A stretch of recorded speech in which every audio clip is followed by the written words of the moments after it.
Bonjour, j'espère que vous allez tous bien. Bienvenue sur ma chaîne YouTube Vite Aquaculteur. Ici c'est Modeste Saboton, consultant en aquaculture. Aujourd'hui, nous allons parler du réseau trophique dans un étang piscicole. Lorsqu'on parle d'un étang piscicole, je pense que tout le monde sait de quoi il s'agit. Un étang piscicole, c'est un trou à poissons. Si on va s'exprimer en termes clairs, en termes simples, c'est un trou creusé de façon artificielle pour pouvoir élever des poissons. Et dans un étang piscicole, il y a plusieurs phénomènes qui se produisent concernant la chaîne alimentaire. Ce sont des choses bien sûr importantes à connaître. Lorsqu'on a un étang, lorsqu'on vient de construire un étang et que l'étang est alimenté en eau de façon suffisante, avant de faire l'empoisonnement, la première des choses à faire, c'est de fertiliser l'étang. Ce qui est conseillé, c'est de fertiliser l'étang, d'attendre 2 semaines avant de faire l'empoisonnement. Et ce pourquoi on demande cela, c'est dans le but de stimuler la production du plancton. Et cela peut se faire par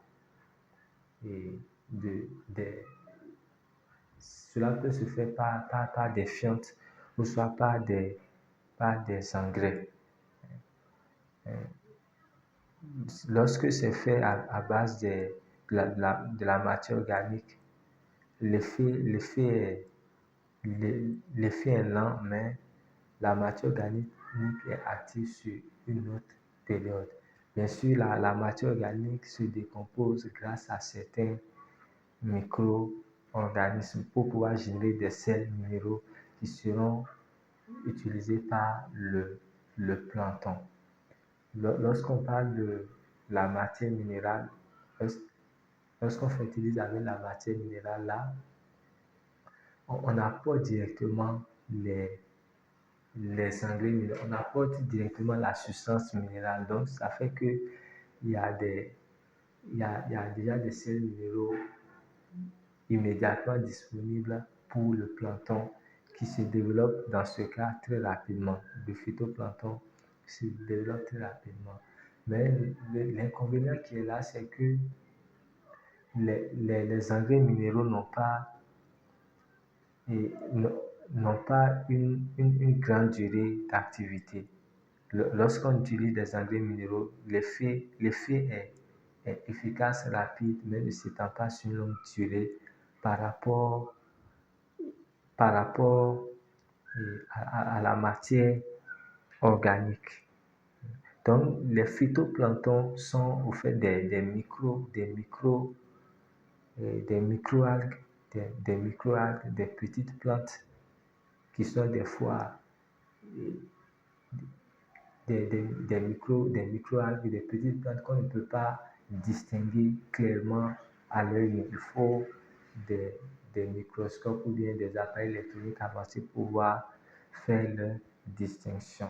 Mais ce sont des plantes utilisables par les poissons, bien sûr. Parce que parmi les poissons, il y a certains qui consomment du phytoplancton, puisqu'il y a des poissons herbivores, il y a des poissons phytophages qui sont en mesure de consommer du phytoplancton. Donc, cela fait que des fois, lorsque les poissons n'ont pas assez de nourriture dans l'étang, ils peuvent se nourrir un peu du phytoplancton. Lorsqu'il y a du phytoplancton dans un étang, naturellement, il y aura du zooplancton.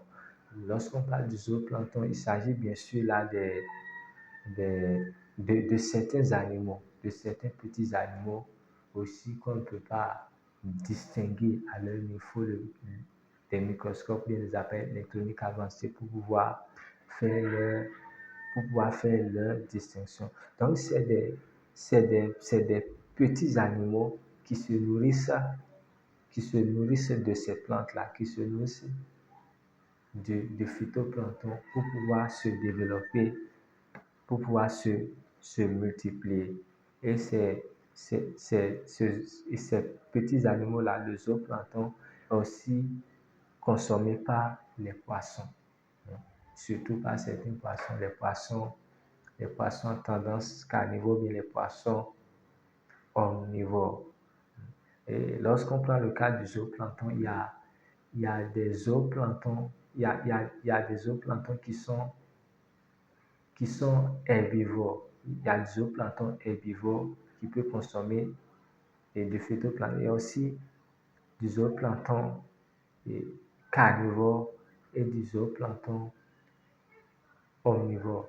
Ça, c'est des notions qui sont données dans des formations avancées dans le domaine de l'aquaculture. Donc, toutes ces choses-là sont consommées par les poissons. Tout cela contribue à un dynamisme dans l'étang. Si dans un étang, il n'y a pas assez de fertilisation, il n'y a pas assez de plancton, c'est un peu compliqué. Parce que ce n'est pas trop sûr que l'aliment qui sera donné puisse combler tous les besoins, à moins que ça soit un aliment importé.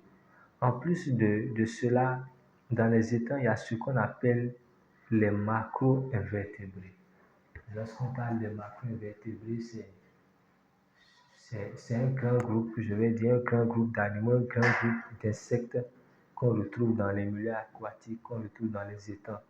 Les poissons aussi se nourrissent de ces macro-invertébrés-là. Donc, un bon réseau trophique dans un étang, ou bien un réseau trophique fonctionnel dans un étang peut contribuer significativement à la rentabilité. Donc, c'est quelque chose, bien sûr, à prendre au sérieux, c'est quelque chose à considérer dans nos activités piscicoles. C'est tout pour aujourd'hui. Merci de m'avoir suivi. À la prochaine pour une nouvelle vidéo.